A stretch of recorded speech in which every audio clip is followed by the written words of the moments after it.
One. All right, I'd like to welcome you all to the Economic and Development Committee meeting on May 12th at 5:43.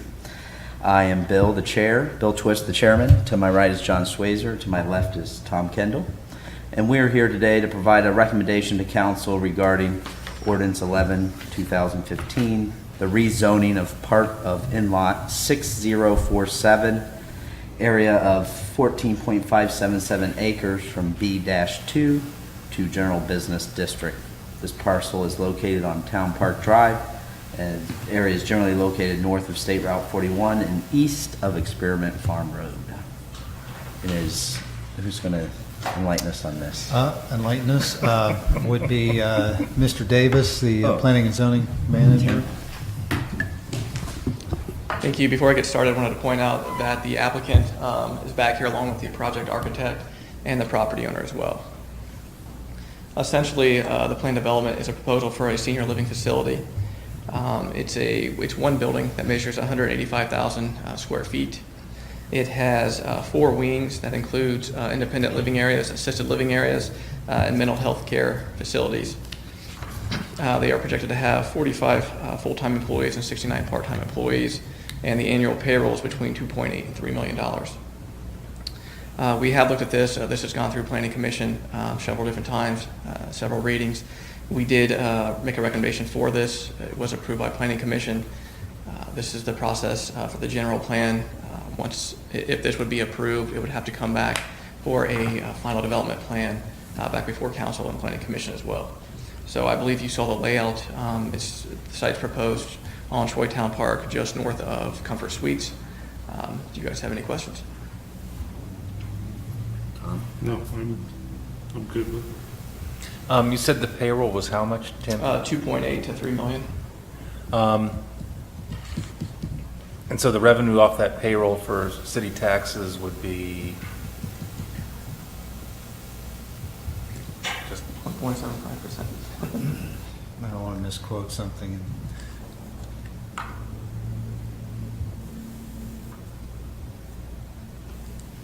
At 1.75, that's $52,500 a year income tax.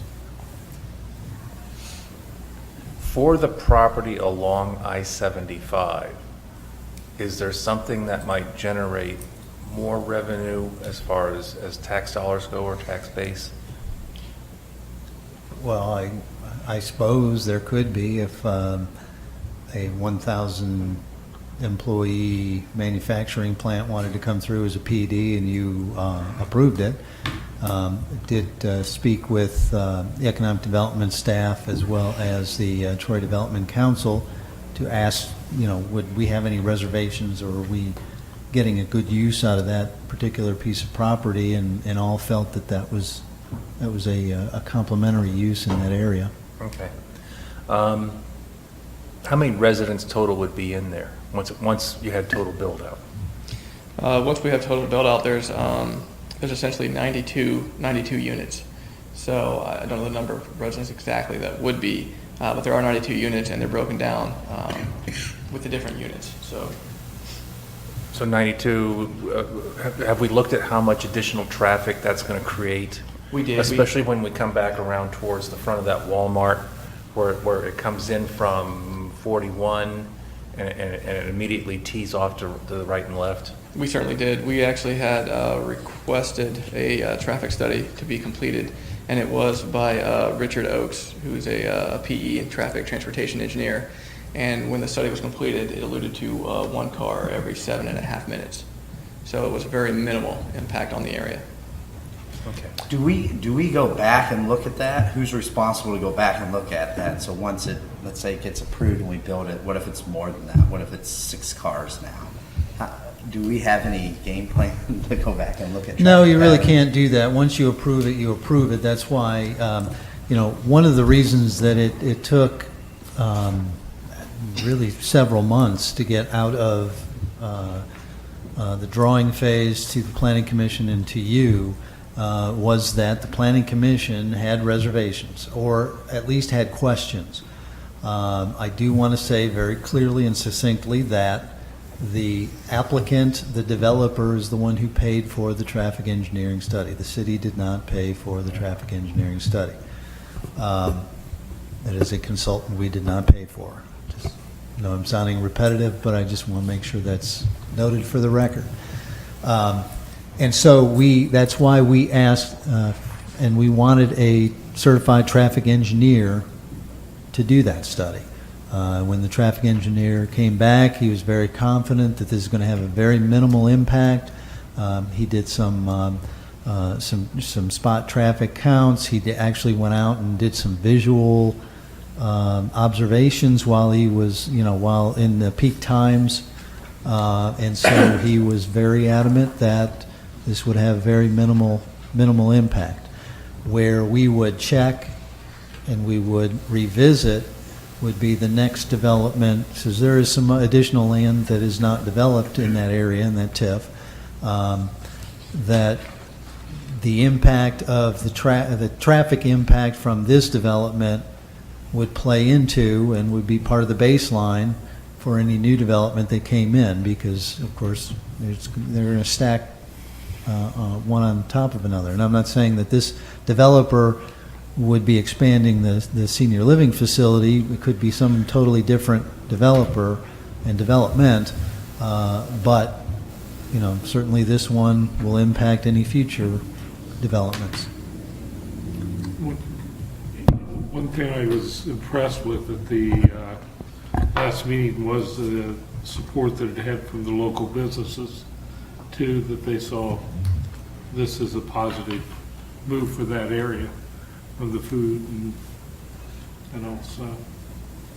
And with water and sewage, we're able to, as a city, be able to add 92 rooms, all flushing toilets next to the hotel where it would be. I mean, we're able to handle water. Our utility systems, both the infrastructure, the distribution, and the treatment plants have excess capacity to handle the additional workload.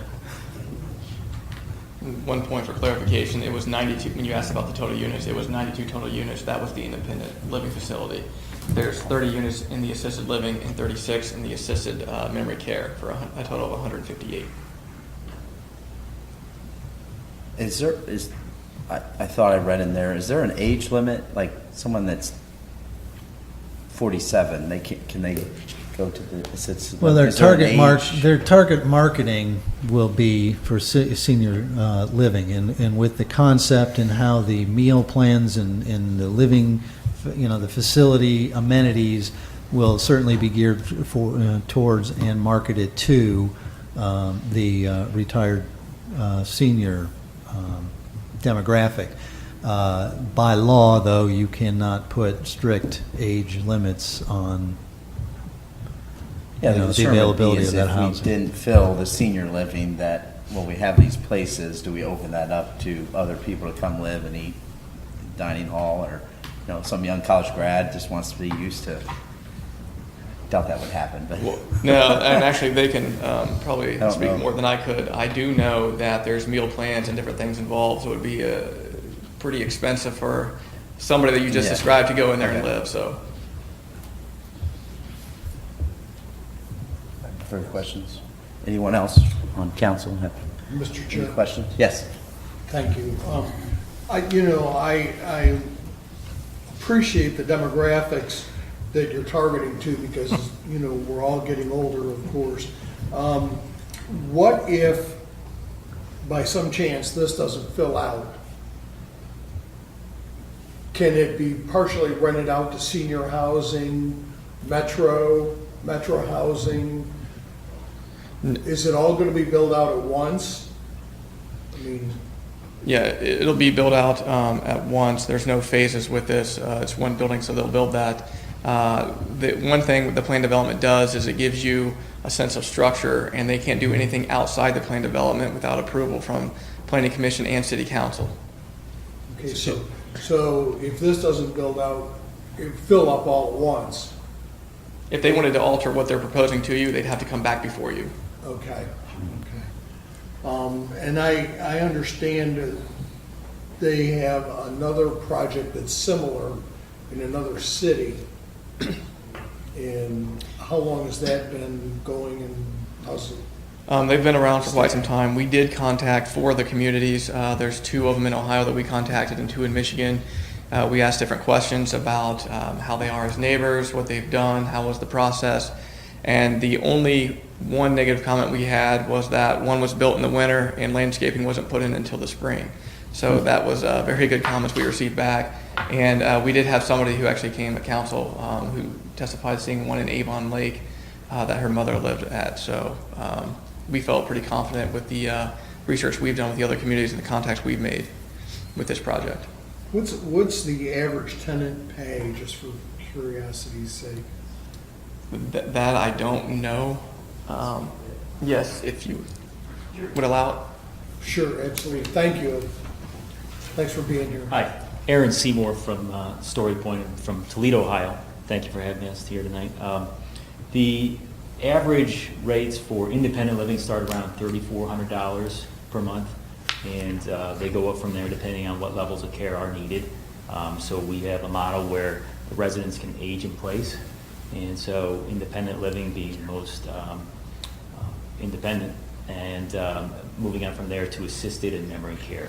And depending on what levels of care are needed, the increases go up from there. Okay. How long have you been in business? We've been in as an owner-operator now for 25 years. We have close to 2,000 units under development currently, and we see a lot of demand in the area locally here as well as nationally. So we've done some very thorough market research, and we think that the demand is needed here in Troy, and we feel confident that we will occupy this building fully in a very short amount of time compared to other operators. So we spend close to $250,000 in marketing up front, even prior to opening, and that allows us to ensure that we are at a level of occupancy right out of the gate that will support the community. And we are also a very highly capitalized corporation, so we have the ability to weather a small downturn in the event that it does go unfilled for a period of time. But I believe our full capacity is currently budgeted to extend out for a year after a certificate of occupancy. So. All right, thank you very much. Thank you. Thank you, Mr. Chairman. Any other questions from council? Anybody from the audience? All right. For the rezoning? We're not asking for emergency, are we? No, sir. No. Let's move forward. Okay. Definitely. All right. I'll say yes, so if we can move forward, prepare to rezone. Yes. We'll have Anything that else to report come for you. before the committee? No, No, sir. sir. All right. We're adjourned. Thank you.